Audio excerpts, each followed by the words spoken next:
आंदोलन जीवी शब्द तो मुझे बहुत पसंद है।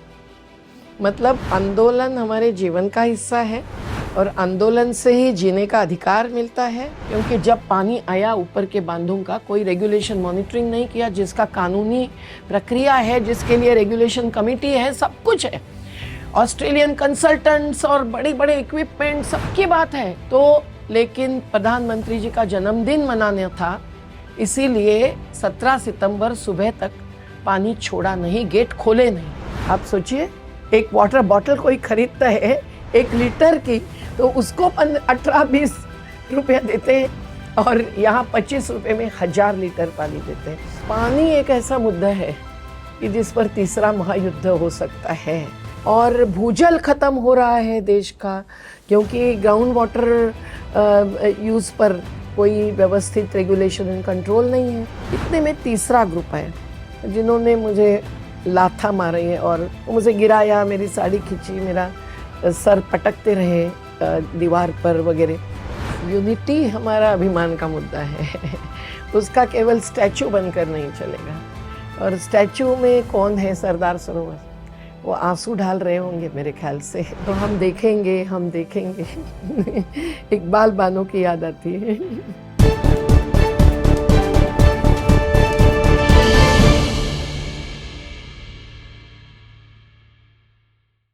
नमस्कार, वायर संवाद के इस अंक में आपका स्वागत है। आज हमारे साथ एक ऐसी हस्ती हैं जिसने स्वतंत्र भारत के एक अत्यंत प्रमुख और महत्वपूर्ण जन आंदोलन का नेतृत्व किया है। अगर पिछले 75 वर्षों का कोई एक ऐसा जन आंदोलन है जिसने बड़ी परियोजनाओं और बड़े बांधों से विस्थापित हुए आदिवासी और ग्रामीणों के जीवन को जो आंदोलन केंद्र में लाया है, अगर कोई एक आंदोलन है जिसने बड़ी परियोजनाओं से संस्कृति और भूगोल पर पड़ते नुकसान और तबाही का आकलन किया है, यह वह आंदोलन है। यह आंदोलन है नर्मदा बचाओ आंदोलन। और इस आंदोलन का चेहरा, इसकी आत्मा और इसका स्वर मेधा पाटकर आज हमारे न्यूज़ रूम में है। हमारे पास मेधा ताई, आपके लिए बहुत सारे सवाल हैं, आपका स्वागत है। लेकिन सबसे पहले मैं आपको करीब 40 साल पहले ले जाना चाहूँगा, जब आप एक युवा विद्यार्थी हैं, मुंबई के टाटा इंस्टीट्यूट में पढ़ रही हैं। वह कौन सा लम्हा है जब आप तय करती हैं कि मुझे पढ़ाई छोड़कर नर्मदा के लिए अपना जीवन समर्पित करना है? नहीं, Tata institute of social sciences में मेरी जो पढ़ाई हुई वो MA in social work, community development ही मेरा फोकस था। उसके बाद जो मैंने स्टडी किया वो development and its impact, economic development and impact on the traditional societies, यही मेरी थीम थी। तो उसका लेकिन मैंने पीएचडी आदि छोड़ दी। मैंने कहा क्या अभी पढ़ते पढ़ते रहेंगे। तो मैं ग्रामीण क्षेत्र में काम करने गई, अर्बन स्लम्स में काम करती रही। तो गुजरात के पूरे नॉर्थ ईस्ट ट्राइबल बेल्ट जो है, आदिवासी ज़िले हैं, वहाँ मैं साबरकाठा से डांग तक अलग अलग प्रकार का काम करती थी। वहाँ के कोऑपरेटिव सोसाइटीज़ के साथ, डांग के आदिवासियों के साथ वगैरह। तो वहाँ मुझे उसी समय ये नर्मदा का मुद्दा ध्यान में आया और ये पता चला कि उसमें वहाँ के एक भूतपूर्व अधिकारी थे कि विश्व बैंक इसको पैसा दे रही है, लेकिन इसकी पूरी जांच परख भी नहीं हुई है और बहुत बड़ा विस्थापन होने वाला है। तो फिर पहाड़ी क्षेत्र में चल के जाने का एक मौका मुझे मिला। एक वकील बहन थी और वो कानूनी लड़ाई लड़नी चाहती थी। मुझे लगा कि नहीं, जब तक कि संगठन नहीं बनेगा तब तक हम कुछ नहीं करना चाहिए, नहीं तो कोर्ट की प्रक्रिया बूमरैंग हो जाएगी। तो उस समय से फिर नर्मदा में शुरुआत हुई। पर जब मैं गुजरात में काम करती थी तब भी हाथमती, इंद्रासी नदियों पर जो बांध बने थे उसके जो असर थे, डूबने वाली ज़मीन, और जब वो खुलती है तब बड़े बड़े पटेल समाज के ही लोग उस पर कब्जा करते थे और जिन वणकर समाज की, दलितों की, आदिवासियों की, बंजारा समाज की ज़मीनें डूबी थी, उनको वो वहाँ पाँव नहीं रखने देते थे। तो ये सभी जानकारी मिली। और पानी कहाँ जाता था? शहरों में जाता था, उद्योगों में जाता था। तो उससे एक प्रक्रिया बन गई कि जो थियोरी का अभ्यास हुआ था वो प्रैक्टिस में दिखाई दिया। और फिर नर्मदा में ये चल के 2-2.5 दिन तक पैदल चल के सतपुड़ा में और विंध्य में सामने सामने जो पर्वतमालाएं हैं, वहाँ के आदिवासियों से बात करके पता चला कि उनको कुछ भी मालूम नहीं है, उनको पूछा तक नहीं गया। ये राइपेरियन कम्युनिटीज़ जो होती है, जो पीढ़ियों से नर्मदा जैसे नदी के किनारे रहते हैं और नदी को एक प्रकार से बचाते हैं, वहाँ के जंगल को बचाते हैं और सादगी और स्वावलंबन का जीवन जीते हैं, तो उनको इस प्रकार से अचानक ढकेल देना डूब में, ये बहुत ही अपराध था, संविधान के खिलाफ थी। तो मैंने सोचा कि वहीं रहना ज़रूरी है, तो एक एक तहसील में संगठन बना के गए और मेरे साथ एक एक युवा साथी जुड़ते गए, तो एक सामूहिक कार्य बन गया। ऐसा नहीं कि एक व्यक्ति कोई काम करती है, और हर गांव के प्रतिनिधियों की समिति बनाना एक ऑर्गेनाइजेशनल स्ट्रक्चर बन गया। और फिर महाराष्ट्र से मध्य प्रदेश में गए तो वहाँ मैदानी क्षेत्र, जिसमें भी एक ही बांध सरदार सरोवर का 214 किलोमीटर तक डूब लाने वाला जलाशय, ये उनको भी बर्बाद करने वाला था। तो आदिवासी ही नहीं, किसान, मजदूर, पशुपालक, मछुआरे, व्यापारी, सब एक प्रकार से, कुम्हार, केवट, नावड़ी चल, सब जुड़ गए और फिर हमारा एक बड़ा संगठन खड़ा हो गया।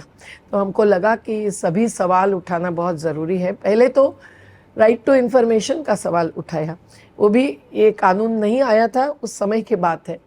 और हम लोगों को लगा 1985 से जब ये शुरुआत हुई कि एक एक मुद्दे पर हमको जवाब लेकर ही आगे बढ़ना चाहिए।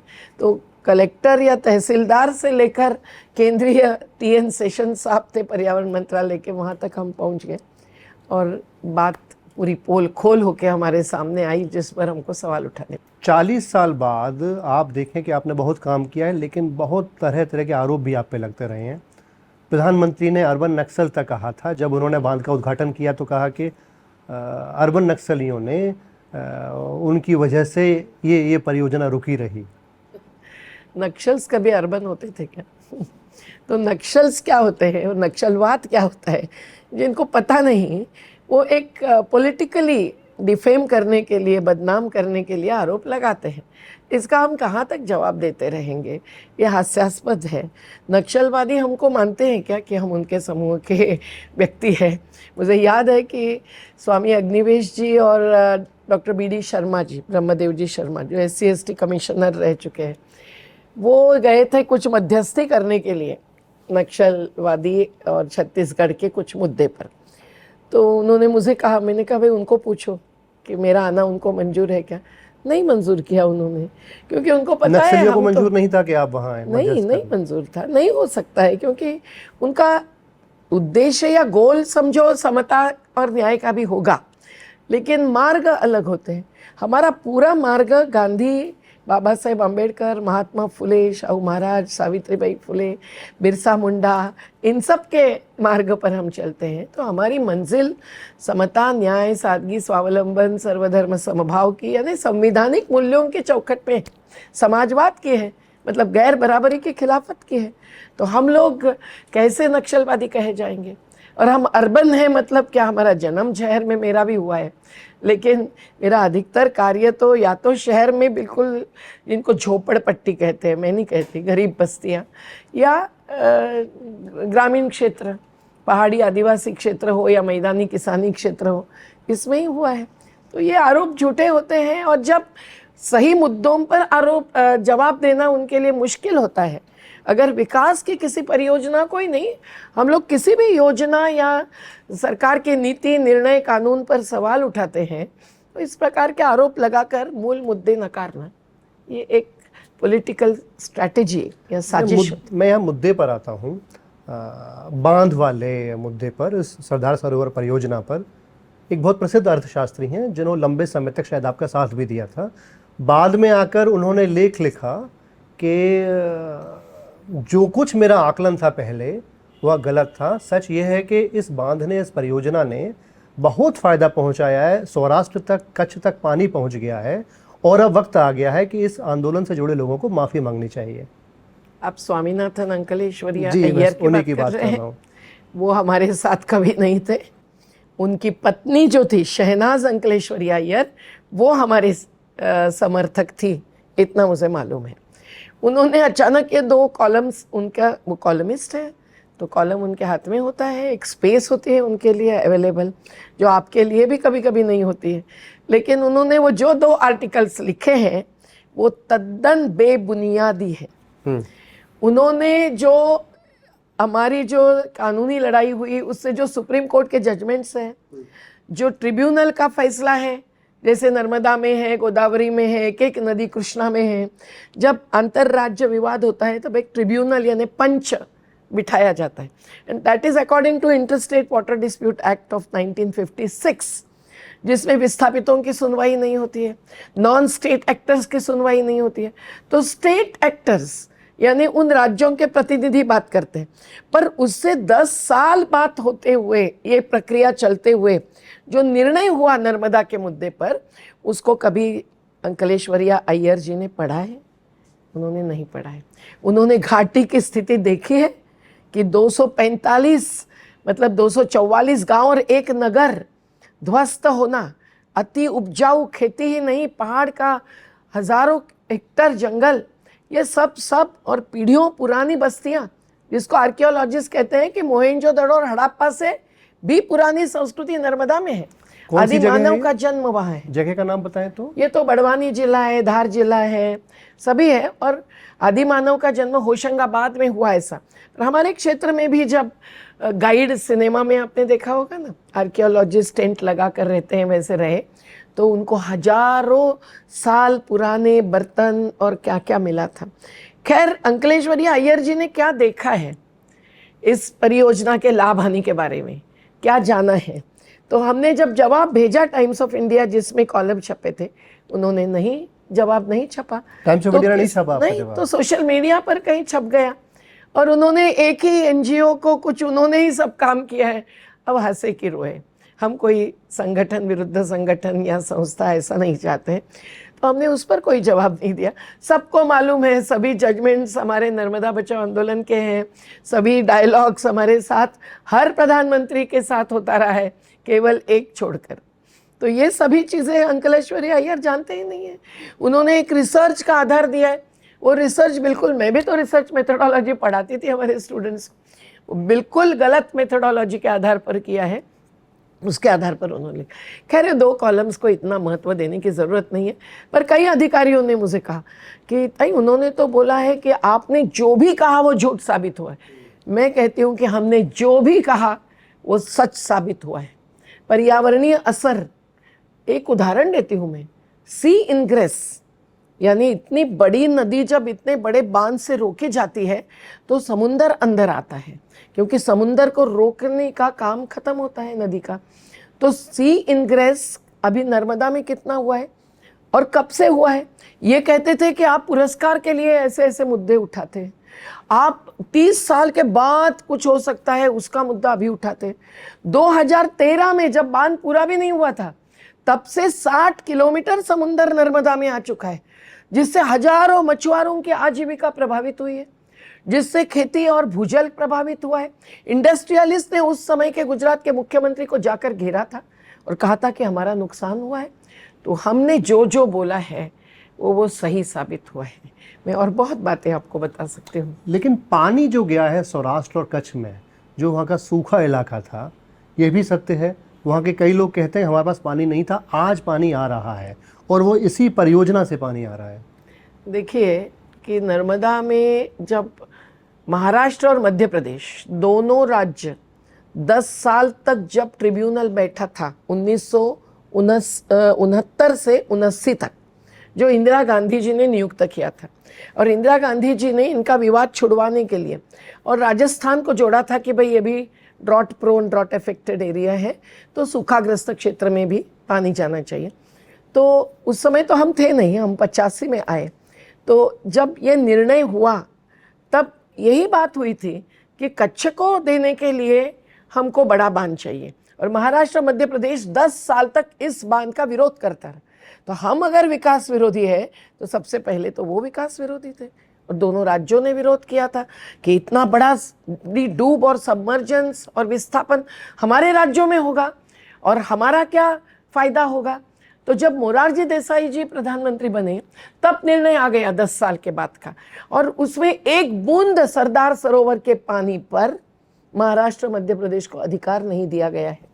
केवल उनके बेसिन में उनका जो हिस्सा है, 1,00,000 चौरस किलोमीटर का नर्मदा का बेसिन है, 1312 किलोमीटर की बहती हुई नर्मदा है, तो उनके बेसिन का पानी इतने स्तर तक आप इस्तेमाल कर सकते हैं आपकी पद्धति से। ऐसा उसमें भी महाराष्ट्र को इतना सा 0.25 MAF मतलब 11 TMC और मध्य प्रदेश को 18.25 MAF मतलब मिलियन एकड़ फीट। 1 एकड़ में 1 फुट पानी भरेगा, एकड़ फुट होता है। तो ये सब जो हुआ है निर्णय, उसमें केवल बिजली का लाभ महाराष्ट्र और मध्य प्रदेश को मिलेगा। जो बिजली निर्माण होगी उसका 27% महाराष्ट्र और 56% मध्य प्रदेश। अब वो भी नहीं मिल रही है तो पैसे की लेन देन पर आर्बिट्रेशन चल रहा है। विवाद है गुजरात और मध्य प्रदेश में भी, गुजरात और महाराष्ट्र में भी। लेकिन कच्छ को क्या मिला है? मेरा प्रश्न वही है। कच्छ के किसान नेता पूरे हमारे घाटी में आकर भी बताते गए हैं और कई सारी वीडियोस गुजरात में वायरल हुई है कि जब कच्छ में एक ब्रांच कैनाल जाती है मेन कैनाल की, उसका माइनर नेटवर्क आज तक बना ही नहीं है और इसीलिए कच्छ के रापार तालुका में कुछ थोड़े से किसान छोड़े तो बाकी किसानों को इरिगेशन का लाभ, सिंचाई का लाभ मिला नहीं है। कच्छ के में पानी तो कभी पहुंचा, लेकिन गुजरात के विधानसभा चुनाव के पहले मैंने कच्छ का पानी रोका, हमारे नर्मदा बचाओ आंदोलन ने रोका। ऐसे आरोप जो 4 प्रमुख राजनेताओं ने प्रधानमंत्री जी के साथ लगाए वो कितने गलत हैं। पानी तो कभी पहुंचा है, पर अदानी के पोर्ट्स को पानी मिला और वहाँ के एक कंपनियों को पानी मिला, जिंदाल स्टील जैसे, और वहाँ के कुछ थोड़े से शहरों को पानी मिला। आज भी भुज जैसा तहसील जहाँ कच्छ में भूकंप हुआ तो हम लोग वहाँ 15 दिन काम कर रहे थे, तो हमने देखे है पूरी कच्छ की स्थिति। आज भी कच्छ की महिला अपने माथे पर घड़ा लेकर कुछ किलोमीटर चल के जाती है, पानी लाती है। इसकी वीडियोस है, पर देश शायद जानता नहीं है कि कच्छ में पानी कितना पहुंचा, कहाँ मिला और कंपनियों को कितना मिला। कुल गुजरात के कंपनियों को जो पानी देना था उसका जो प्लान में हिसाब था उससे कई गुना ज़्यादा पानी दिया गया। कोका कोला जैसे फैक्ट्री को दिया गया और 450 कंपनियों की सूची है मेरे पास जिनको पानी दिया, वो भी 25 रुपये 1000 लीटर के हिसाब से। आप सोचिए, एक वाटर बॉटल कोई खरीदता है 1 लीटर की तो उसको 18-20 रुपया देते हैं और यहाँ 25 रुपये में 1000 लीटर पानी देते हैं। ग्राम पंचायतों को भी इन्होंने कीमत लगाई तो बहुत ही कम ग्राम पंचायतों ने पानी स्वीकार किया है। उनको लगा नहीं हमारे पारंपरिक स्रोत हम भुज जैसे तालुका में हम पुनरुज्जीवित करेंगे, यही अच्छा है। और जो ब्रांच कैनाल का एक उप ब्रांच कैनाल का उद्घाटन बराबर चुनाव के पहले हुआ था, वो प्रधानमंत्री जी ने किया ज़रूर, लेकिन कुछ घंटों में 24 घंटे के पहले वो कैनाल टूट गए। आज एयरपोर्ट्स टूट रहे हैं, आज बिहार के पुल टूट रहे हैं, वो बात अलग है, तो अब लोग आदी हो गए उसके। मोरबी का पुल टूटा हुआ इस प्रकार से, लेकिन ये कैनाल जो टूटी आज भी उसमें पानी नहीं जा रहा है। तो कच्छ को कितना पानी मिला, कच्छ के कैनाल नेटवर्क को कब पूरा करने वाले हैं पता नहीं है। तो ये सब जो है, सौराष्ट्र में भी माइनर कैनाल नेटवर्क की टूट फूट, और ये इतना गंभीर सवाल है कि कई किसानों को मेन कैनाल पर अपना पंप लगाकर वहाँ से हज़ारों रुपए खर्च करके पानी लेना पड़ता है अपने खेत में। तो ये सब स्थिति लोगों को पता नहीं है। आंकड़ा है हमारे पास कि जो कुल पानी पहुंचा है कच्छ में उसका कितना कंपनीज के पास गया है और कितना ग्रामीण या आम नागरिक के पास गया है? आंकड़े तो है, उसका अभ्यास किया है, पर अब भी मेरे हाथ में नहीं है। पर जो कच्छ गुजरात का 24% इलाका है, एक जिला, और उसमें 1.6 MAF कुछ ऐसा एक पानी देना था उसके परसेंटेज में, लेकिन इन्होंने कोई उतना पानी नहीं दिया है। और पीने का पानी भी पूरे कच्छ के गांव को नहीं मिला है, और सिंचाई भी जहाँ जहाँ होने वाली थी, और कुछ सिंचाई का क्षेत्र तो जैसे अडानी के SAZ का क्षेत्र है उसको इन्होंने कट कर दिया। एक जरापारा गांव है मुंद्रा तहसील में, उनका कमांड एरिया से उनको हटा दिया। तो इन्होंने कुल कमांड एरिया मतलब जो सिंचित होने वाला लाभार्थी क्षेत्र होता है उसको कम कर दिया है। और पानी माइनर नेटवर्क न बनने से 2017 तक भी 1/3 भी सिंचाई नहीं मिल रही थी। जो क्षेत्र ये क्लेम दावा कर रहे थे उसकी, ये तो गुजरात के ही भूतपूर्व मुख्यमंत्री सुरेश मेहता जी, जो वाटर रिसोर्सेज के एक्सपर्ट थे, भारतीय जनता पार्टी के मुख्यमंत्री थे, उन्होंने गुजरात के पूरे बांधों का अभ्यास किया था। ये सब अंकलेश्वरी अय्यर जैसे कॉलमिस्ट थोड़े पढ़ते हैं, हम इतने सालों से ये सब पढ़ते आए हैं। और उन्होंने 2017 में एक आर्टिकल लिखा है, 6 करोड़ गुजरातियों को फंसाया गया है सरदार सरोवर के नाम से। बात बिल्कुल सही है। अभी थोड़ा कैनॉल नेटवर्क आगे बढ़ा है, लेकिन पूरा कैनॉल नेटवर्क माइनर जब तक पूरा नहीं होता तब तक खेत में पानी नहीं पहुंचता है, और खेतों में पानी दे देंगे तो फिर कंपनियों के लिए पानी नहीं बचेगा। तो कंपनियों को जितना पानी देना था उससे ज़्यादा पानी दिया है, और जो लोगों को हर गांव को पानी देंगे, ऐसा करके पूरी सूची बढ़ाते बढ़ाते बढ़ाते निर्जन गांव भी जो गुजरात के थे उनको भी शामिल किया था कि इनको भी पीने का पानी देंगे जहाँ कोई रहता ही नहीं। तो ये सब हम लोग बार बार बताते रहे। इसके बावजूद ऐसा क्यों हुआ है? मैं कुछ एक बार गुजरात गया हूँ पत्रकारिता के सिलसिले में। ऐसा क्यों हुआ कि गुजरात के लिए यह परियोजना बहुत ही भावुक मुद्दा बन गया है?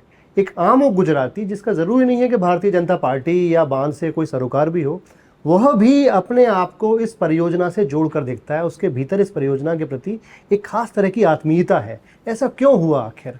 देखिए, पानी एक ऐसा मुद्दा है कि जिस पर तीसरा महायुद्ध हो सकता है।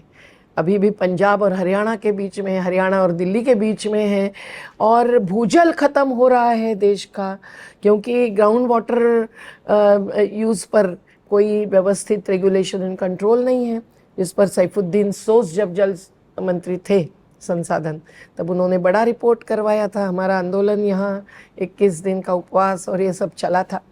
मैं यही कहती हूँ कि पानी का मुद्दा या कोई भी लाभ मिलने वाला मुद्दा, ये लोगों को निश्चित रूप से प्रभावित करता है और उसमें कोई गलत नहीं है। पर पानी का नियोजन कैसे होगा? अगर केंद्रीय व्यवस्था होगी, मतलब सेंट्रलाइज्ड वाटर रिसोर्स मैनेजमेंट होगा, तो पानी किसको जाता है और किसको नहीं मिलता है। ज़रूरतमंद इलाके छूट जाते हैं और शहरों और इंडस्ट्रीज़ को ज़्यादा पानी जाता है, और उसके जो पर्यावरणीय असर है, उसका जो सामाजिक असर विस्थापन का है, उसका क्या होता है। ये एक ही बांध का मुद्दा नहीं है। नर्मदा में ही बरगी से लेकर इंदिरा सागर तक, ओंकारेश्वर तक जो बांध बने हैं, उनको किसको ज़मीन मिली है? यहाँ 39 साल लड़ते लड़ते हम लोगों ने देखा है कि तीनों राज्यों में, सरदार सरोवर प्रभावित तीनों राज्यों के 40,000 से 50,000 के बीच इतने परिवारों का पुनर्वास हो चुका है। उसमें भी क्या क्या कमियां हैं, कुछ हज़ार लोग अभी भी छूटे हुए हैं, हमको लड़ना ही पड़ता है। पर ये क्या होता है कि जो लाभ क्षेत्र बताया जाता है, वहाँ ये राजनीतिक भी वोट बैंक की सोचते हैं, कॉन्ट्रैक्टर्स, ठेकेदार और कंपनियों के लाभ की सोचते हैं, जिसमें कुछ तो गठबंधन होता ही है। ये अब जाहिर हुआ है। इलेक्ट्रल बॉन्ड्स होते हैं, वो एक बॉन्डेज होता है, पॉलिटिकल एंड सोशल इसके। लेकिन जब लोगों को पता चलता है तब लोग सवाल खड़े करना शुरू करते हैं। आज गुजरात में भी सब जगह सवाल खड़े करना शुरू होता है, और फिर भी जो आंकड़े दावे बताए जाते हैं उसका इन्वेस्टिगेटिव जर्नलिज्म भी आप जैसे के अलावा कितने लोग करते हैं, तो लोगों को वही भ्रमित करता है। पर देखिए, पिछले गुजरात के विधानसभा चुनाव के पहले हमारे ऊपर इतने आरोप क्यों हुए कि इन्होंने गुजरात का विकास रोका, इन्होंने कच्छ में पानी जाने से रोका? जो झूठ है।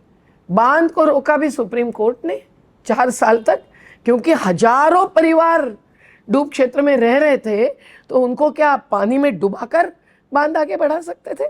ये कानून के खिलाफ था, ये नीति के खिलाफ था, ये जजमेंट्स के खिलाफ था। तो इसीलिए उस समय प्रचार का ये मुद्दा बन गया कि हमने रोका, क्योंकि लोगों के वोट्स नहीं मिलेंगे नर्मदा में फंसाए हुए लोगों के, समुदायों के, क्षेत्रों के।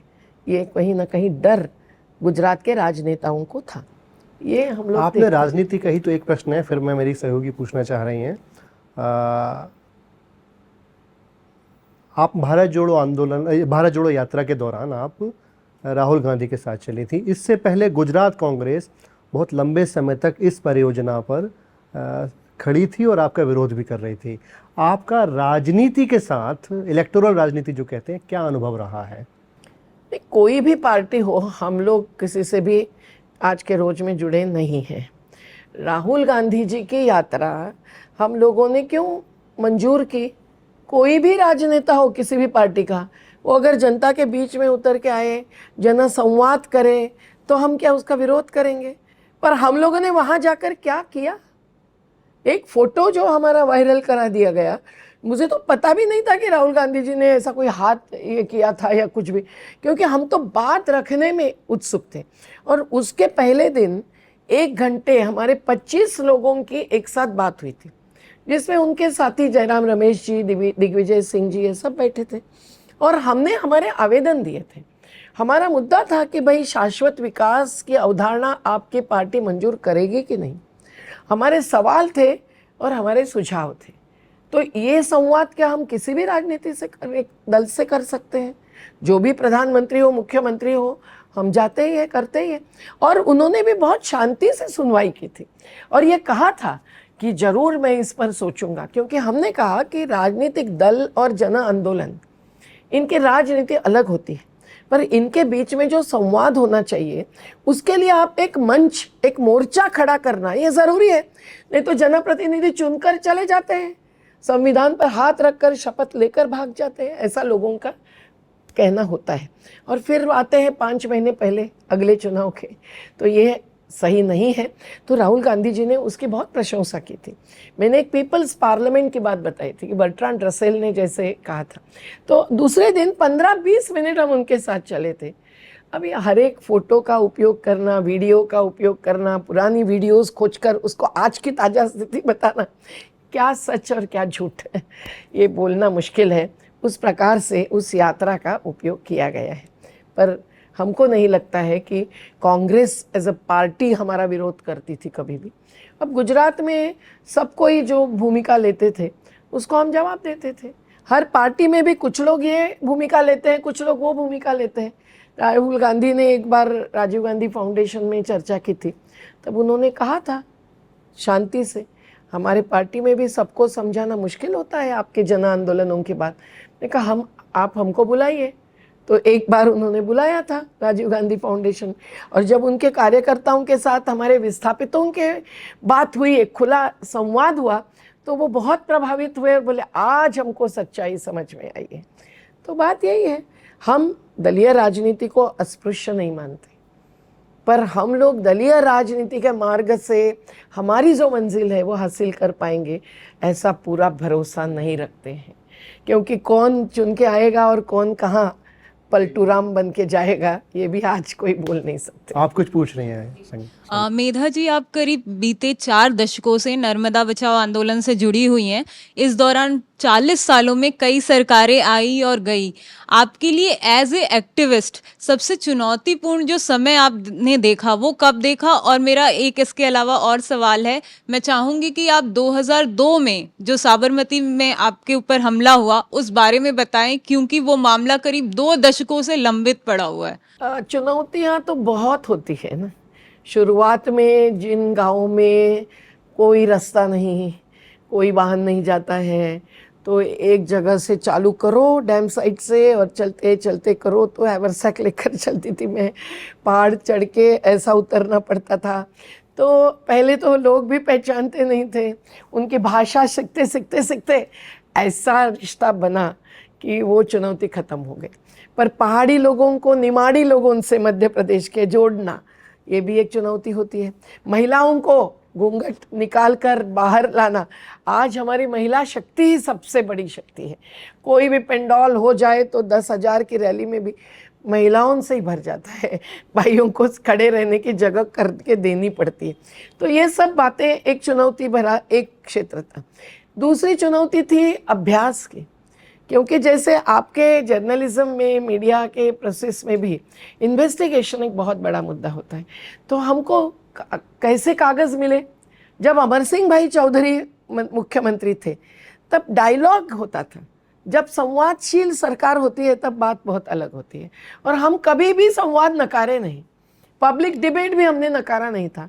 जब बाबू भाई जसभाई पटेल गांधीवादी मंत्री थे नर्मदा के, वो आए थे, पर उनको सवाल लोगों ने खड़े किए गुजरात के जामनगर जिले के कि आपने ये जो नक्शे बांटे हैं हमारी भीड़ में हजारों की, वो झूठ है, जामनगर को हरा करके दिखाया है, यहाँ तो पानी नहीं आने वाला है।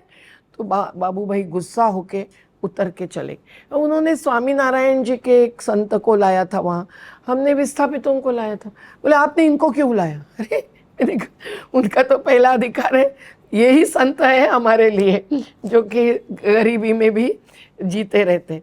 तो इस प्रकार की अलग अलग चुनौतियाँ तो हुई, पर जब हमारी सब जानकारी होकर, हमारा एक निर्णय होकर, हमारा एक जनशक्ति बनकर आगे जाना होते रहा, तो सरकार हमारे खिलाफ जो होती गई वो अलग अलग प्रकार से सवाल उठाती गई, अलग अलग प्रकार से आरोप लगाती गई। अब तुम विकास विरोधी हो, तुम राष्ट्र विरोधी हो। अब विकास के अवधारणा पे कभी संसद में या विधानसभा में चर्चा होती है? वो ग्राम सभा से हमारी जनसभाओं में ही चर्चा होती है। तो हम लोग उसके जवाब कुछ देते रहे, कुछ नहीं भी देते रहे। तो ये सब चुनौतियाँ। विश्व बैंक जैसी अंतर्राष्ट्रीय साहूकारी संस्था को इन्होंने लाया था। अब विश्व बैंक ने भी बड़े लिस्ट लगाई थी, इतनी स्टडीज कुछ सालों में पूरा करेंगे, ऐसा कहते हुए उन्होंने फंड मंजूर किया था। क्या हुआ? प्लानिंग ही नहीं है। ये निर्णय हुआ जब इंटरनेशनल रिव्यू कमीशन उन्होंने बनाया, और 1993 में निर्णय हुआ कि ये बिना प्लानिंग आगे ढकेला हुआ डैम है, इसका विनाश बहुत है, विस्थापन बहुत है इसका। तो वो ब्रैडफोर्ड मोर्स, यूएनडीपी के वाइस प्रेसिडेंट, कनाडा के जज थॉमस बर्जर, यूके के एंथ्रोपोलॉजिस्ट यू ब्रॉडी और गैम्बलर, यूनाइटेड स्टेट्स के इकोलॉजिस्ट, इन्होंने जो बड़ा किताब रिपोर्ट बनी है उसमें से स्पष्ट हो गया, और उस पर फिर बहुत चला अंदर अंदर डायलॉग उनका, और वोटिंग हो गया और उन्होंने फंड रोक दिया। ये क्यों हुआ? हम जो कहते थे वही उसमें एक प्रकार से साबित हो। उन्होंने हमारा नाम नहीं डाला उस रिपोर्ट में, हम लोग चकित हो गए, चिंतित हो गए, गुस्सा भी थोड़े हो गए। बोले आपका नाम डालते ना तो इस रिपोर्ट को स्वीकारते ही नहीं, पर ऐसे भी उस रिपोर्ट को स्वीकारा नहीं। तो कितने रिपोर्ट्स हुए, कितने international and national peoples tribunals हुए। अब इंटरनेशनल क्यों? कोई ग्लोबल फंडिंग लेकर हम चल रहे थे और हमारे कोई कॉन्स्पिरेसी थी इसलिए नहीं। ये आरोप जब लगते हैं तब हमको जवाब देने पड़ते हैं।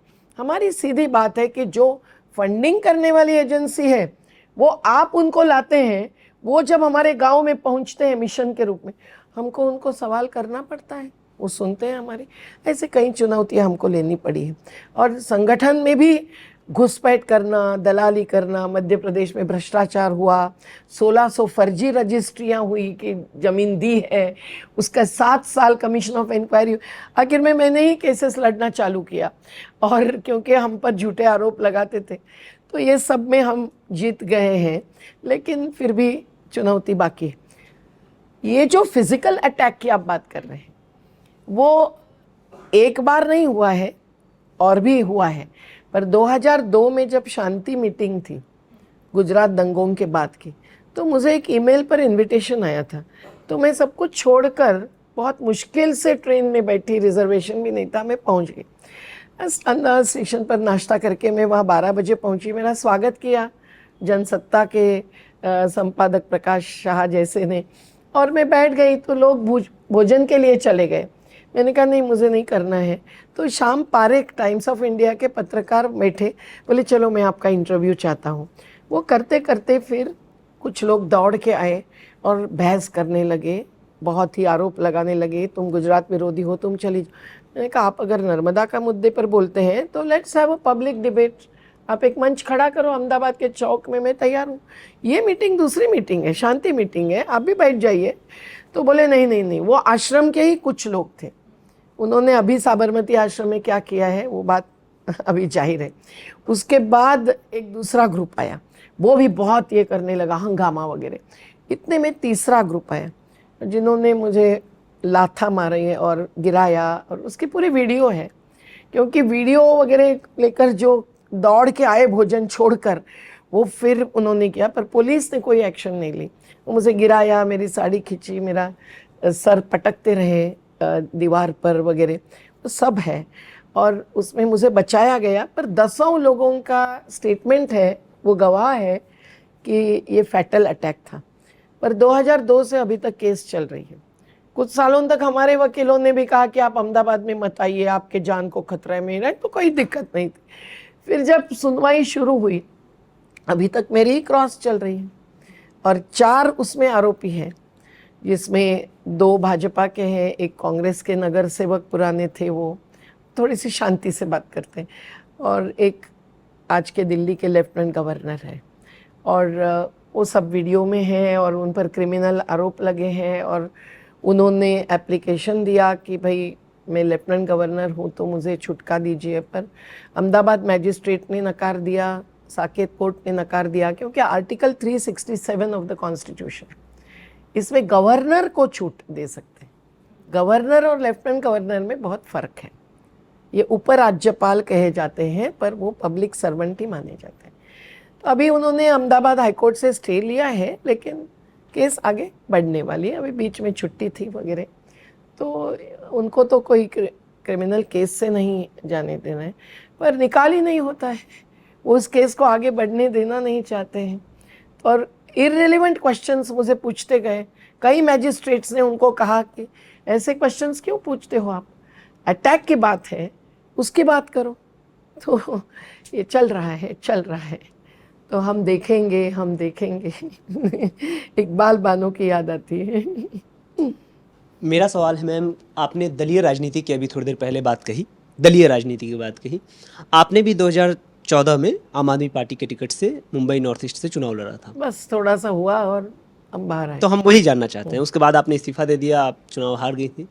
कैसा अनुभव था आपका दलीय राजनीति का? छोड़ दीजिए, वो अभी मैं भूल गई, पर अनुभव महत्व का था। काफ़ी समझ में आया कि दलीय राजनीति का ट्रैक्ट ही अलग होता है, पद्धतियाँ अलग होती हैं, हमारी पद्धतियाँ अलग होती हैं। हमने पदयात्रा कर करके कोई रथ यात्रा नहीं निकली। एक केवल रोड शो हुआ था बड़ा, पर वो बात समझने के पहले भी हम लोगों को, मुझे तो लगता था कि भाई अपने तो जन आंदोलनों की राजनीति ही अपनानी चाहिए। हम अराजनीतिक नहीं हैं, पर जिसमें राज नहीं, जिसमें नीति नहीं, ऐसे प्रक्रिया को राजनीति कहना ये हमें मंजूर नहीं। हम दलितों, आदिवासियों, गरीबों, महिलाओं, किसानों, मजदूरों के साथ है कि जो गैर बराबरी भुगतते हैं खास करके, और जिनके श्रम का मूल्य नहीं, जिनके हाथ में जो प्राकृतिक संसाधन है, जो हम सबको ऑक्सीजन देने वाले हैं, हम सबको पानी देने वाले हैं, लेकिन उसकी बर्बादी होती रहती है और वो सबसे ज़्यादा भुगतते हैं। तो ये मुद्दों पर दलीय राजनीति से भी जन आंदोलन ही ज़्यादा सवाल उठाते हैं।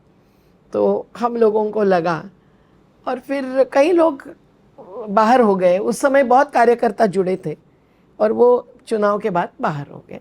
तो चुनाव नहीं, चुनौती। मैं फिर से गुजरात पर लौटता हूँ। स्टैच्यू ऑफ यूनिटी, बहुत बड़ा गुजरात का वर्ग इसे अपना अभिमान समझता है, गर्व का विषय। आप इसे किस तरह से लेती हैं? यूनिटी हमारा अभिमान का मुद्दा है।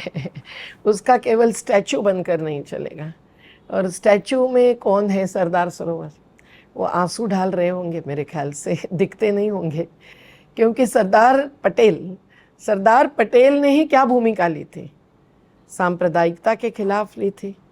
और संस्थानें जो बनती है, जो गैर बराबरी के प्रतीक थे उस समय राजाओं की, उसके बारे में उन्होंने भूमिका ली थी। बहुत बड़ा योगदान दिया था बारडोली के, गुजरात के किसानों के आंदोलन से, जिसको उनकी पार्टी कांग्रेस ने भी पहले मना किया था, पर उन्होंने कितनी हासिली की थी। तो सरदार पटेल को तो हम मानते हैं, नमन करते हैं। पर उस स्टैच्यू ऑफ यूनिटी और उसके इर्द गिर्द में आए हुए पर्यटन के प्रोजेक्ट्स, इससे क्या हो रहा है? सरदार सरोवर के प्रभावितों पर का ध्यान पूरा हट गया है। आप देखेंगे तो पहले 6 गांव गुजरात के 1961 में प्रभावित हुए, जिनके एक व्यक्ति को मैं अभी कुछ महीने पहले सुना 90 रुपये में 3 एकड़ जमीन उनकी ले ली, किसी के 80 रुपया एकड़ में ले ली। वो जमीन की कीमत नहीं थी, वो खड़ी फसल की कीमत थी। आज तक उन गांवों का, जिस पर कॉलोनी प्रोजेक्ट की बसी है, पर्यटकों को समझता नहीं है कि नीचे की ज़मीन किसकी थी, कैसे ली गई, वो क्या भुगत रहे हैं, तो वो सब लोग आज भी पुनर्वसित नहीं हैं। ये बहुत गंभीर बात है। और 1961 में कौन सा डैम था? सरदार सरोवर नहीं था, वो नवागाम डैम कहता था। पंडित जवाहरलाल नेहरू जी ने जिसका उद्घाटन किया था वो 162 फीट का डैम था, नवागाम डैम बोलते थे। और सरदार सरोवर डैम का निर्णय तो जब ट्रिब्यूनल का फैसला आया 1979 में हुआ। तो जवाहरलाल नेहरू जी ने शुरू किया डैम, हमने पूरा किया, ऐसा कोई अगर दावा करता है वो गलत है।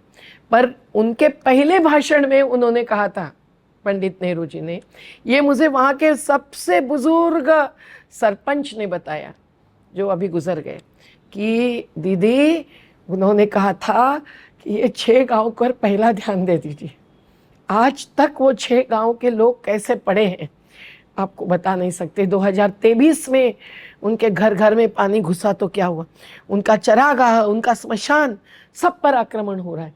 और ये पर्यटन के नाम पर उनकी जो ज़मीन बची उनके हाथ में, उस पर वो जीते आए।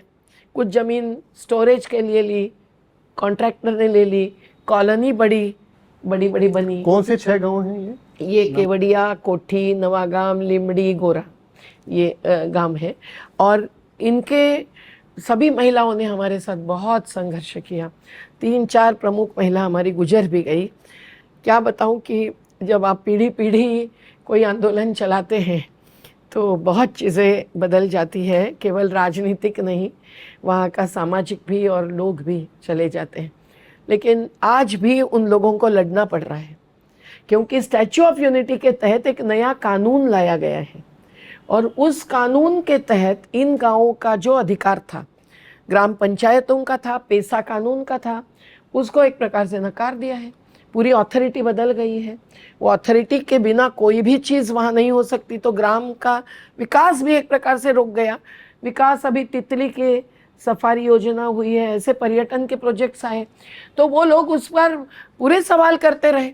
कितने सारे गुजराती महिलाओं के वीडियो हैं, हॉकर्स को निकाल दिया वहाँ के वगैरह। और जो बची हुई ज़मीनें थी, वहाँ अभी एक वाघोड़िया गांव है जिसका नाम लेना मैं भूल गई थी, वहाँ ताज होटल आ रहा है, एकता मॉल बन गया है। तो पूरा चित्र बदल गया है, पर उनके चरित्र का क्या हो गया है, ये सवाल है।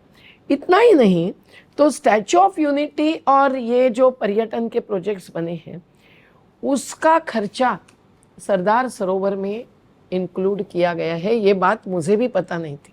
सरदार सरोवर डैम के खर्चे में, प्रोजेक्ट के खर्चे में, डैम और कैनॉल्स, सब कुछ प्रोजेक्ट होता है। तो बजट स्पीच 2015 का गुजरात असेंबली का अगर आप देखेंगे तो उसमें सरदार सरोवर पर जो 9,000 करोड़ का आयोजन हुआ, उसमें ये जो राष्ट्रीय एकता का प्रतीक है उसके लिए 915 करोड़ का आवंटन हुआ। और 2017 का जो बजट स्पीच है गुजरात असेंबली में, जब सवाल उठाए, आपने कहा गुजरात कांग्रेस आपका कायम विरोध करती थी, पर गुजरात कांग्रेस सवाल भी खड़ा करती थी।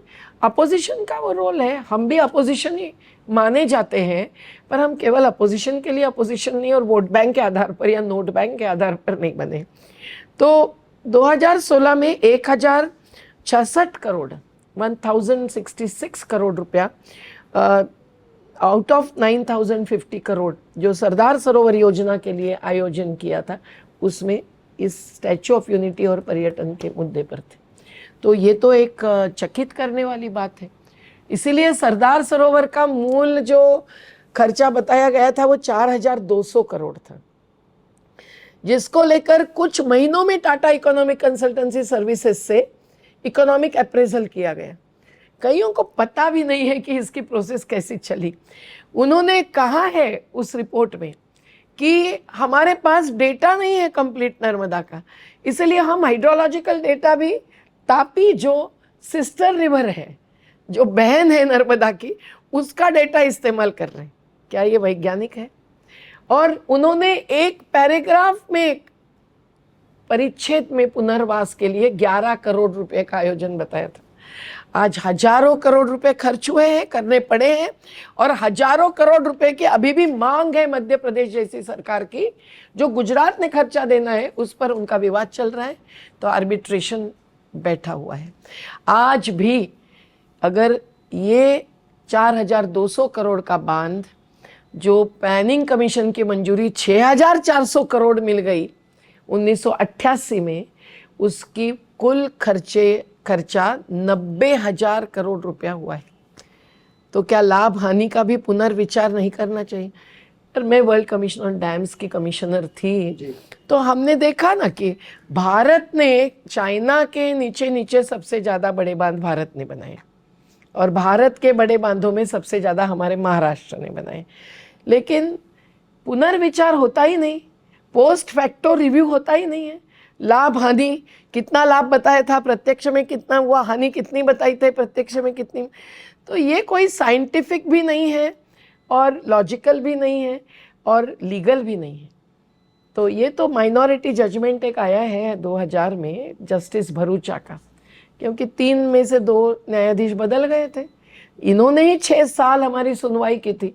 उनका माइनॉरिटी जजमेंट आप पढ़ेंगे तो उन्होंने यही कहा जो विश्व बैंक ने भी 1993 में कहा था, इन्होंने 2000 में भी कहा कि प्लानिंग के बिना आगे ढकेली गई योजना है। पहले इंटरडिसिप्लिनरी पैनल बनाओ, उससे पूरा अभ्यास करवाओ, फिर तय करो कि बांध आगे बढ़ सकता है कि नहीं।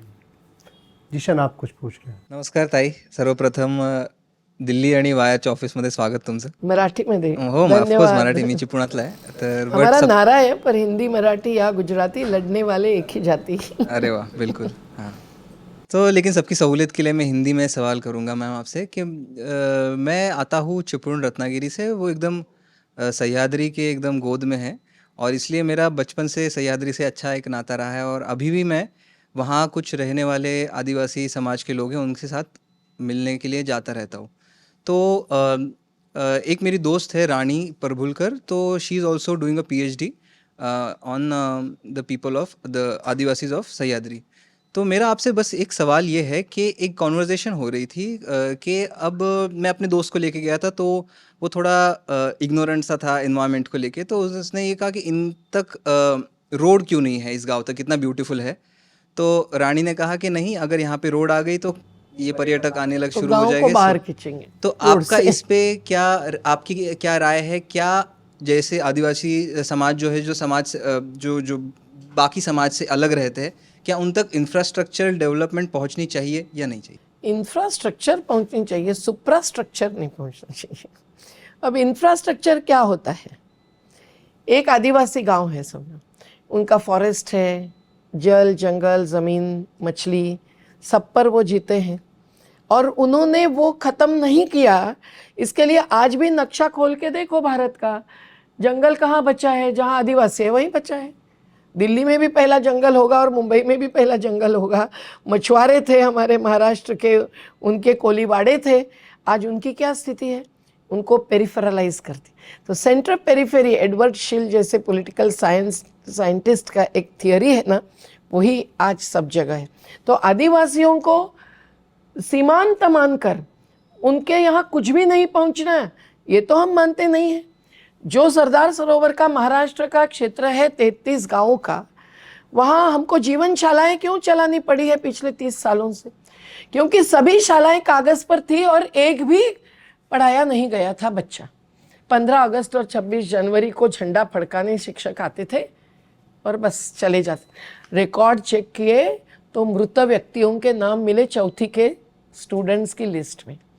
तो हमारे गांव वालों ने तय किया कि हम लोग खुद शाला चलाएंगे, और फिर हमने जीवन शालाएं चलाई। आज भी हमारे 6000 से अधिक आदिवासी बच्चे पास हुए, क्रीड़ापटु हुए, किसी को 52 गोल्ड मेडल्स मिले, किसी को 25 गोल्ड मेडल्स मिले, शिक्षक हो गए, कार्यकर्ता हो गए। ये एक एक प्रकार का इंफ्रास्ट्रक्चर का ही हिस्सा है। केवल समृद्धि मार्ग या हाईवे पहुंचना यही इंफ्रास्ट्रक्चर पहाड़ी में नहीं जा सकता है, वो शहरी हिस्सा है। और आज गांव खत्म होते होते शहर में आना, और गरीब बस्तियों में जैसे मुंबई के 60% लोग 9.24% ज़मीन पर हमारे गरीब बस्तियों में है, जिनका हमारा घर बचाओ घर बनाओ आंदोलन चलाना पड़ा है। और जब घर ध्वस्त होते हैं हमको खड़े रहकर लड़ना पड़ता है, अहिंसक लड़ाई। तो ये सब जो आदिवासी क्षेत्र है वही समृद्धि का प्रतीक होता है। उनके रिसोर्सेस पर दूसरे लोग जो नॉन एग्रीकल्चरल, अनसस्टेनेबल, अनजस्ट विकास चाहते हैं, उससे उनकी बर्बादी होती है। वो मजदूर बन जाते हैं, मजबूर किए जाते हैं, पलायन के लिए मजबूर है। इंटरस्टेट माइग्रेशन लॉकडाउन में सबने स्क्रीन पर देखा, मुझे वहाँ उपवास पर बैठना पड़ा था मध्य प्रदेश महाराष्ट्र की बॉर्डर पर, तब जाकर एसटी शुरू हुई। फोर्ड लेकर चलते हुए ऐसे लोगों को देखा नहीं जाता था।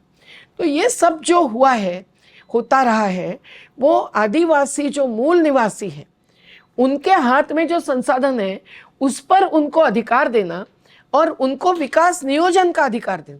जो पैसा कानून में दिया गया 1996 में, मध्य प्रदेश में रूल्स बने 2022 में, फिर भी उसका पालन नहीं हो रहा है। ये सब जगह जो हो रहा है, गढ़चिरौली में, चंद्रपुर में महाराष्ट्र के, या नीलगिरी में तमिलनाडु के, हर जगह, केरल में, वायनाड के क्षेत्र में भी कभी लड़ाई चली थी। ऐसा सब जगह ही संघर्ष करना पड़ता है। छत्तीसगढ़ में हसदेव अरण्य बचाने के लिए। तो कोई भी पार्टी सत्ता में हो, आदिवासियों का हक नहीं छीनना। स्थानीय स्वराज्य संस्था, लोकल सेल्फ गवर्नमेंट, ये शब्द जब कॉन्स्टिट्यूशन में है, और कॉन्स्टिट्यूशन में ग्राम सभा को अधिकार तो 1992 में आया, जब राजीव गांधी ने ये समझा कि power to people will only curtail the corruption, नहीं तो आउट ऑफ 1 रुपी 10 पैसा रीचेस द लोएस्ट लेवल। तो वो आया 73rd and 74th amendment of the constitution. पर मूल कॉन्स्टिट्यूशन में भी गांधी जी की जो ग्राम स्वराज की भूमिका थी वो रिफ्लेक्टेड थी। बाबा साहब ने तो यहाँ तक कहा था कि डायरेक्टिव प्रिंसिपल्स जो है, जिसमें गैर बराबरी का पूर्ण विरोध है, कि बुट्टी भरों के हाथ में देश की संपत्ति अगर केंद्रित होती है तो ये नहीं चलेगा, वो विकास नहीं होगा। पर वो सब डायरेक्टिव प्रिंसिपल्स में, मार्गदर्शक सिद्धांत, तो वो नॉन जस्टिसिएबल बनाए गए। पर संविधान सभा ने उसका विरोध किया था, नहीं तो बाबा साहब का कहना था कि वो सब अगर वो लाते तो आदिवासी हो, दलित हो, सभी समाज, एक बस्ती के मोहल्ले, ये सबको अपना अपना अधिकार मिल जाता। और आज के गैर बराबरी के कारण वो जो भुगत रहे, तो उनको भी बहुत योजना चाहिए। हम ये नहीं कहते कि उनको म्यूजियम में रखो, हम तो चाहते हैं उनको शिक्षा पहुंचो, स्वास्थ्य पहुंचो, उनको गृह निर्माण के ये करो। पर अभी गृह निर्माण में प्रधानमंत्री आवास योजना में पक्के घर का ही शर्त डालते हैं, तो आदिवासियों का जो सस्टेनेबल टेक्नोलॉजी थी वो खत्म हो रही है। तो अभी रेत और सीमेंट के कारण कितने लोग ध्वस्त हुए, कितने नदियाँ अवैध रेत खनन से, नर्मदा से लेकर तापी तक हर नदी ध्वस्त हो रही है। तो ये जो उनके जो कल्चर ही नहीं, उनकी जो टेक्नोलॉजी थी, उनकी जो लाइफस्टाइल, जीवन प्रणाली थी, वो सब ध्वस्त करना ये इंफ्रास्ट्रक्चर के नाम पे नहीं होना चाहिए।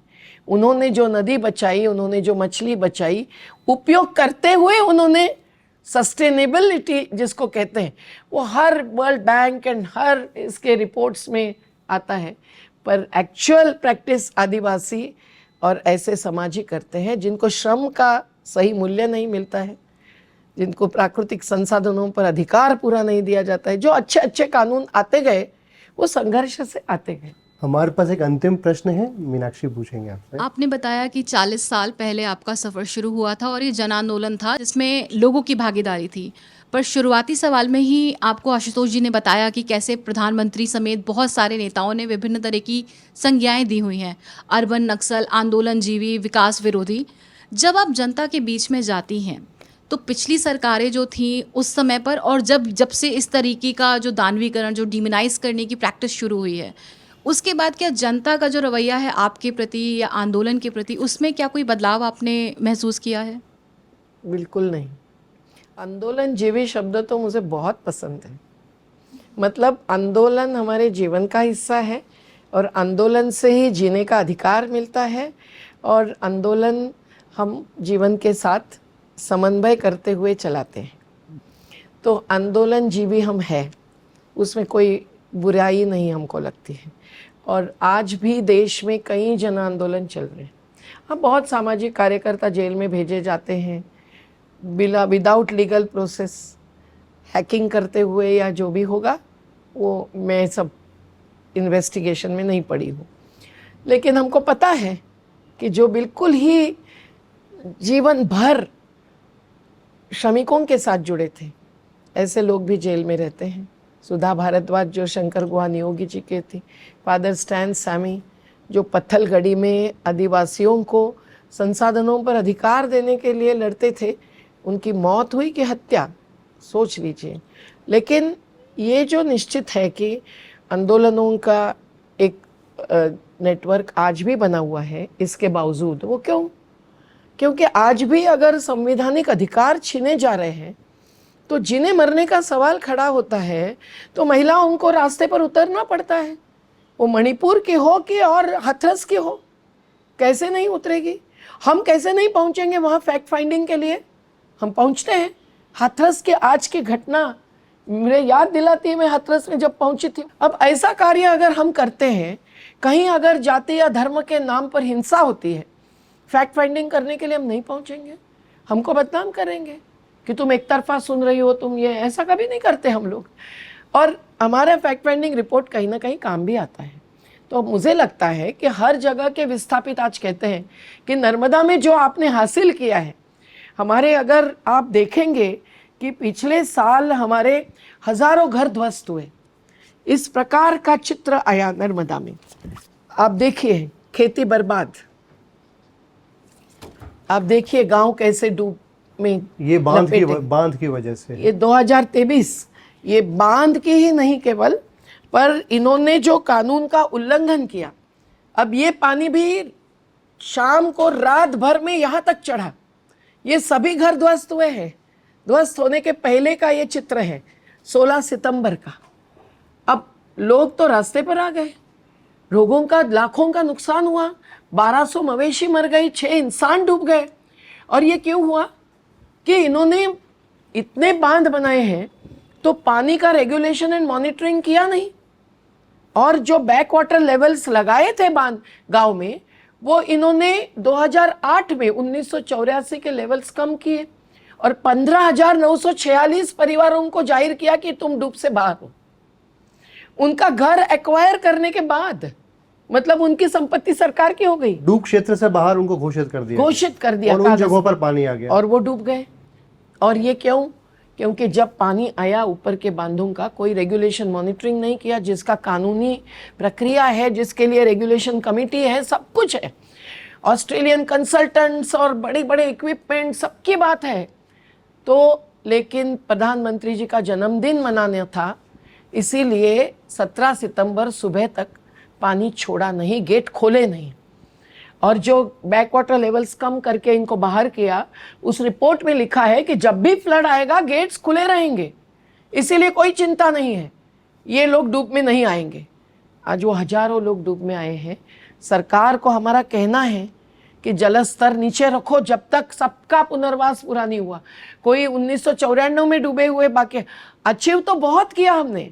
आप अगर हमारे फोटोग्राफ्स देखेंगे तो बड़े बड़े महल जैसे वसाहटें बनी हैं, तो दुनिया में किसी बांध में इतना नहीं मिला है। ये मैं वर्ल्ड कमीशन के अभ्यास के हमारे आधार पर कह सकती हूँ। आप कह रही हैं कि प्रधानमंत्री का जन्मदिन मनाने के लिए गेट नहीं खोला गया, और उसके कुछ दिन बाद जब खोला गया और तो आकस्मिक जो पानी आया ढेर सारा, उससे वे नीचे गया, पानी गया, पीछे आया नहीं, नीचे गया, बांध के नीचे वास में, डाउन स्ट्रीम में।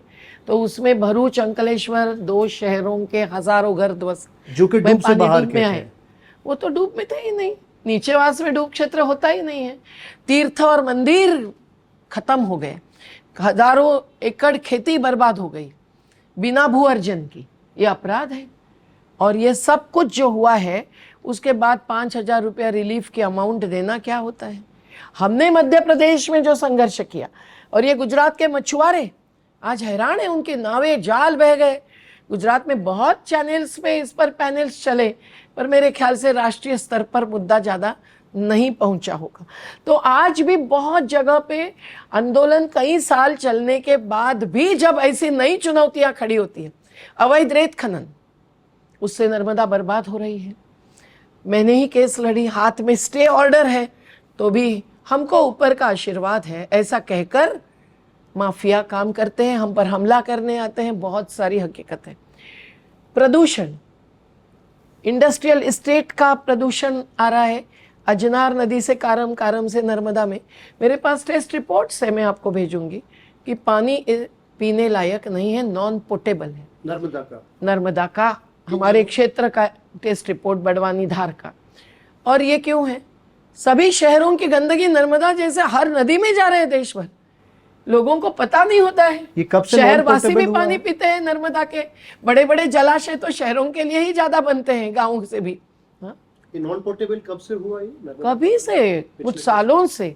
मेरे पास टेस्ट रिपोर्ट्स 2022 का और 2023 का है, जो मैंने पानी ले जाकर बम्बई के एक रिनॉन्ड इंस्टीट्यूट से करवाया है।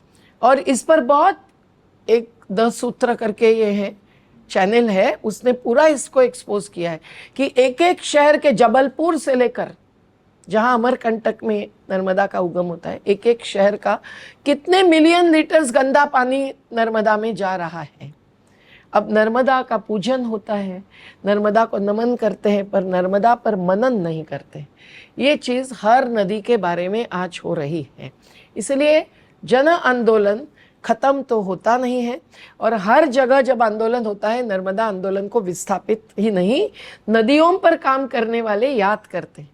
नदी बचाओ सम्मेलन हमारा हुआ था बड़वानी में, तो ब्रह्मपुत्रा से लेकर केरल के पेरियार तक, कावेरी तक सभी कार्यकर्ता आए थे, कुछ सांसद आए थे, कुछ भूतपूर्व सांसद आए थे, अधिवक्ता आए थे। उसी दिन शाम को ये पानी भरना चालू हो गया।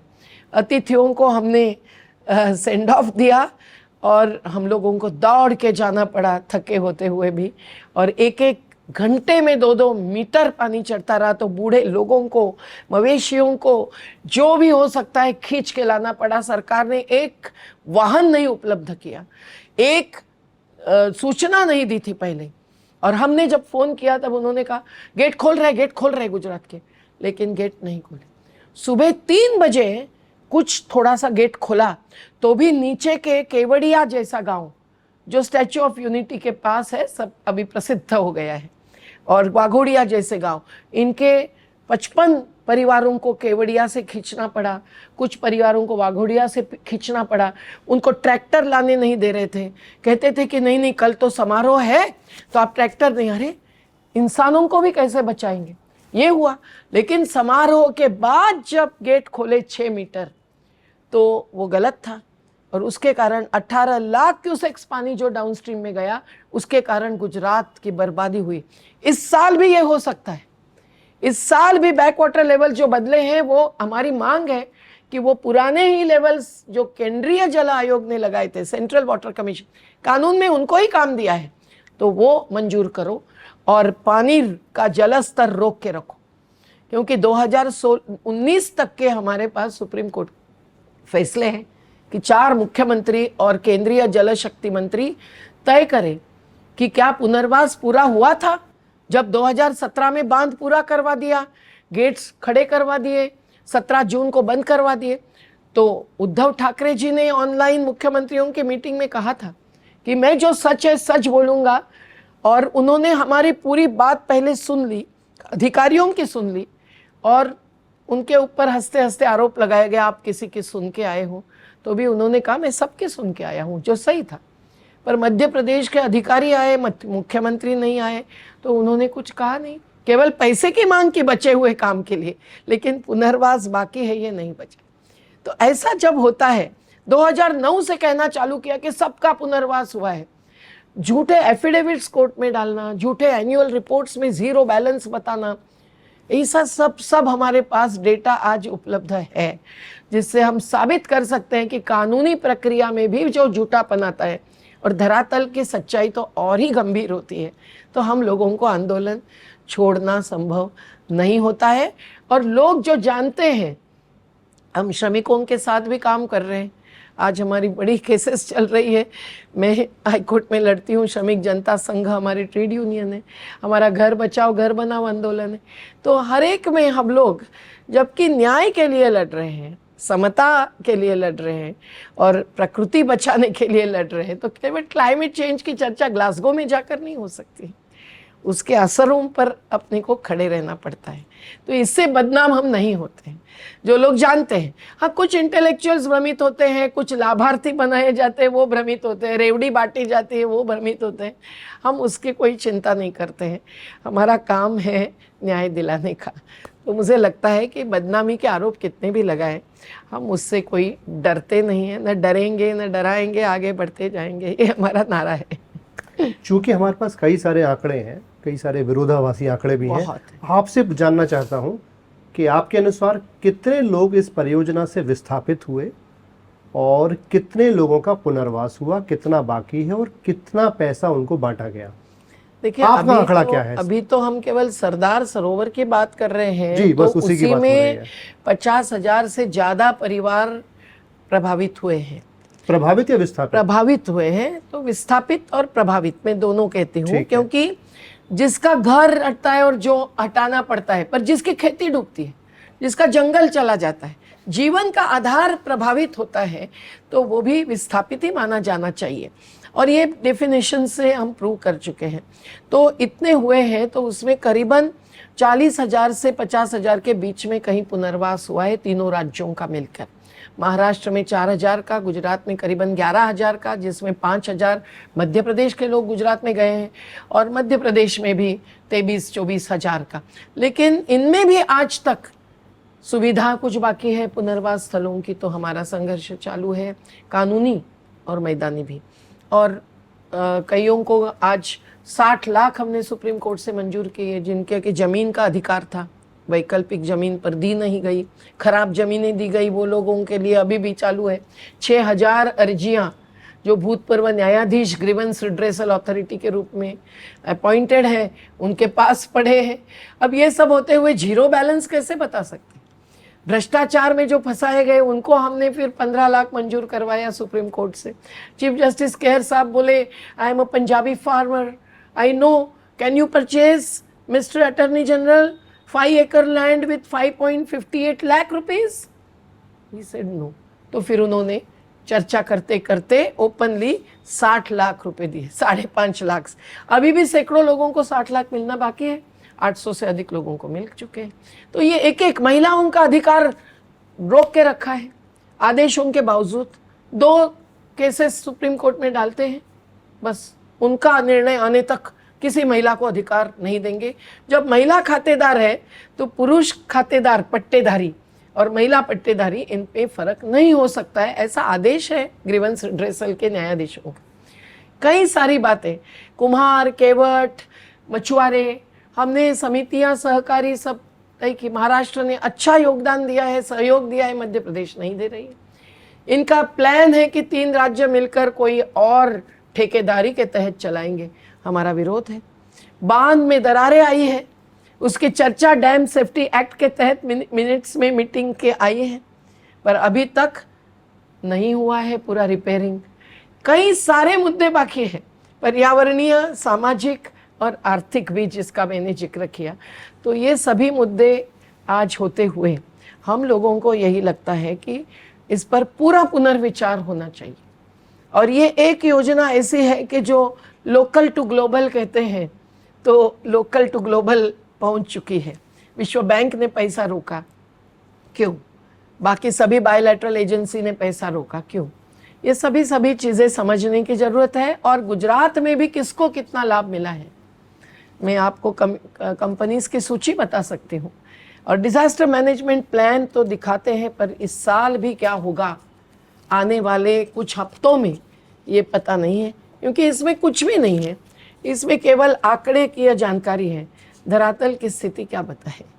तो ये सब जो है, पर उसके अलावा नर्मदा के जो ऊपर के बांध हैं, उनके भी विस्थापितों का पुनर्वास नहीं हुआ है। बरगी के मछुआरे के लिए 11 दिन मैं भी जेल में थी 200 महिलाओं के साथ, पर क्या हुआ है? जलाशय पर उनका हक दिया था, कोऑपरेटिव सोसाइटीज चला गया।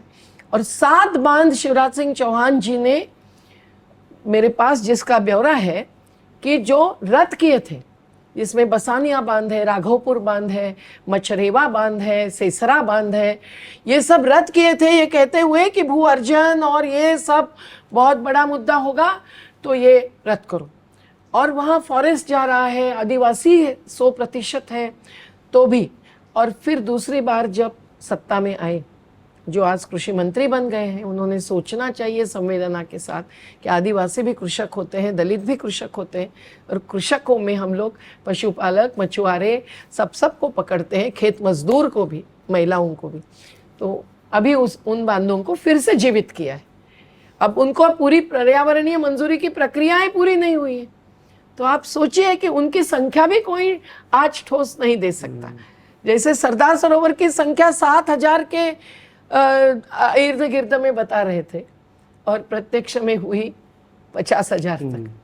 तो ये बहुत ही गंभीर बात है कि बिना प्लानिंग, बिना पूरा अभ्यास, जब राजनीतिक या आर्थिक लाभों के आधार पर ढकेले जाती है परियोजना, तब उसको सवाल खड़ा करना हमारा कर्तव्य है, कोई अपराध या विकास विरोध नहीं है। बहुत बहुत धन्यवाद आपका, और हमें उम्मीद है कि इस चर्चा से विकास और पर्यावरण और बांध और विस्थापन जैसे विषयों पर एक नई बहस छिड़ेगी। मेधा पाटकर जी, आपका बहुत बहुत धन्यवाद।